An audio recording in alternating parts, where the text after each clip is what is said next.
पूज्य बाबा साहेब के चरणों में नमन करते हुए आप सभी लोग यहाँ पर उपस्थित मंचासीन अतिथिगण एवं हमारे समक्ष उपस्थित सभी माताएं और बहनें, पिता तुल्य बुजुर्ग भाई और बंधु, आप सभी को बाबा साहेब के जयंती शुभ जयंती के अवसर पर आप सभी को हार्दिक शुभकामनाएं। साथियों, आज का ये दिन हमारे लिए, हमारे बहुजन समाज के लिए एक महापर्व है। ये केवल एक व्यक्ति विशेष की ये जन्म जयंती सिर्फ भारत में ही नहीं बल्कि भारत के साथ साथ विश्व के कई देशों में मनाया जाता है।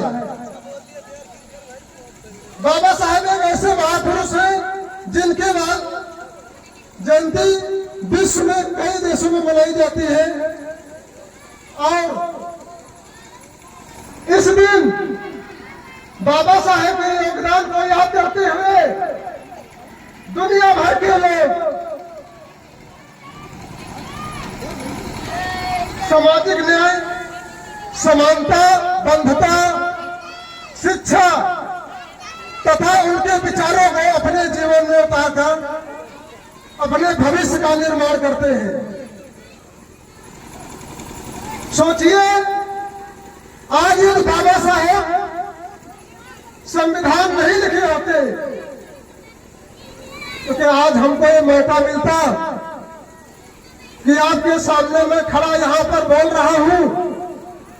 आप जो लोग कुर्सी पर बैठे हुए हैं, आपको कुर्सी पर बैठने का अधिकार होता। आपको जो कपड़े पहनने का अधिकार मिला है, क्या आपको कपड़े पहनने का अधिकार मिलता? आप जो पढ़ लिख रहे हैं, क्या आपको पढ़ने लिखने का अधिकार मिलता? आप जो पूरे भारत में स्वतंत्र होकर घूम रहे हैं, क्या आपको ये अधिकार मिलता? आप जो पढ़ लिख कर आईएएस, पीसीएस, डीएम, एसडीएम, मंत्री, विधायक जो बन रहे हैं, ये किसकी बदौलत है? ये मात्र बाबा साहेब की बदौलत है। और इस देश में अगर कोई शख्स के मन में ये विचार पैदा हो रहा हो कि हमने कर्मकांड, पूजा और पाठ से हमने ये सफलता हासिल की है, तो ये उसकी बहुत बड़ी भूल है। कर्मकांड, पूजा पाठ और किसी की आराधना करने से कभी व्यक्ति सफल नहीं होता है और न ही हाई लेवल तक वो पहुंचता है। शिक्षा ही मात्र ऐसी जलनी है जो हमको पूरे देश और विदेश, यहां तक कि अंतरिक्ष की सैर कराती है। साथियों, इसलिए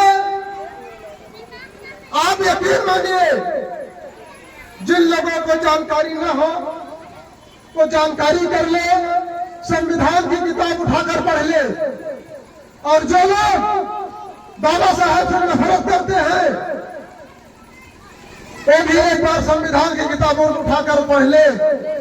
उनको सब समझ में आ जाएगा कि बाबा साहेब ने मात्र बहुजन समाज के लोगों के लिए ही नहीं बल्कि उन्होंने सर्व समाज के लोगों के लिए, सर्व समाज की महिलाओं के लिए उन्होंने अपना योगदान दिया।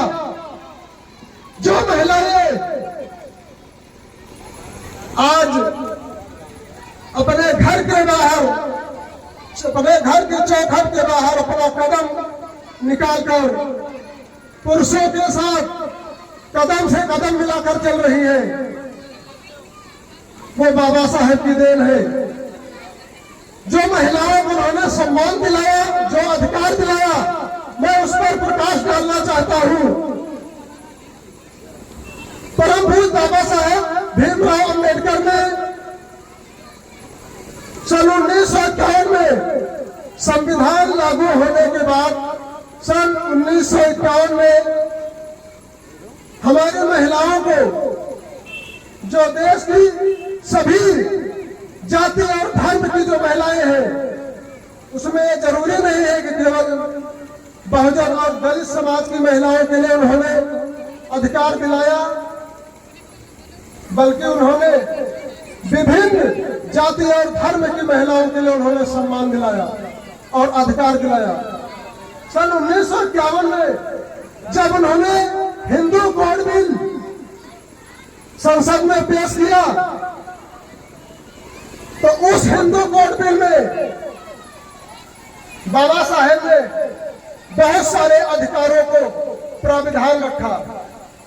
ये प्राविधान थे कि महिलाओं के लिए सबसे ज्यादा प्राविधान थे। जो महिलाएं आज से हजारों वर्ष पूर्व अपने घर के चौखट के अंदर रहकर अपना जीवन काटती थी, वो कभी अपने घर के बाहर नहीं निकल पाती थी, उनको अवसर नहीं दिया जाता था काम करने का, कहीं भी किसी भी विभाग में, किसी कारखाने में, किसी खाद्यान्न में। और जो उनको अधिकार नहीं था कि हमारे जो पैतृक संपत्ति है, पुरुषों की जो पैतृक संपत्ति है, उस पैतृक संपत्ति में महिलाओं को अधिकार नहीं था। वो सिर्फ पुरुषों को ही अधिकार था कि पैतृक संपत्ति में जो हिस्सा मिलेगा वो मात्र पुरुषों को ही मिलेगा, बल्कि महिलाओं को नहीं मिलेगा। ऐसा क्यों भेदभाव था? ये भेदभाव को खत्म करने के लिए बाबा साहेब ने और इस समाज में जो सामाजिक बुराइयां, जो सामाजिक कुरीतियां व्याप्त थी, उन सामाजिक कुरीतियों को खत्म करने के लिए बाबा साहेब ने हिंदू कोड बिल में प्राविधान रखा। और जब उन्होंने हिंदू कोड बिल पेश किया, उस समय बहुत सारे कुछ ऐसे नेता थे, उन लोगों ने विरोध किया। हिंदू के जो एक संगठन है आरएसएस, आपने सुना होगा, आरएसएस जो संगठन है, उस आरएसएस संगठन ने सबसे पहले विरोध किया। क्यों विरोध किया? क्योंकि वो चाहते थे कि महिलाओं को पुरुषों के बराबर अधिकार नहीं मिलना चाहिए। जब हमारे समाज की महिलाओं को पुरुषों के बराबर अधिकार दे दिया गया, तो हम पुरुषों की बेइज्जती होगी, उनका अपमान होगा, इसलिए उनको बराबर का अधिकार नहीं मिलना चाहिए। उनको समान वेतन और समान शिक्षा नहीं मिलनी चाहिए। यदि हमारे समाज की महिलाएं पढ़ लिख लेंगी तो कल को हमारे पुरुषों के आगे निकल जाएंगी। ये मानसिकता थी उन लोगों की और कुछ हिंदू धर्म के पाखंड को फैलाने वाले कुछ लोगों की। साथियों, लेकिन बाबा साहेब ने यह सब देखते हुए, हमारे समाज की महिलाओं के दयनीय स्थिति को देखते हुए, उन्होंने एक कदम उठाया और निर्णय लिया कि हम महिलाओं को सम्मान दिलाकर रहेंगे, इसके लिए मुझे चाहे जो भी कुछ करना पड़े। तब उन्होंने हिंदू कोड बिल पेश किया और वो हिंदू कोड बिल का बहुत विरोध किया गया।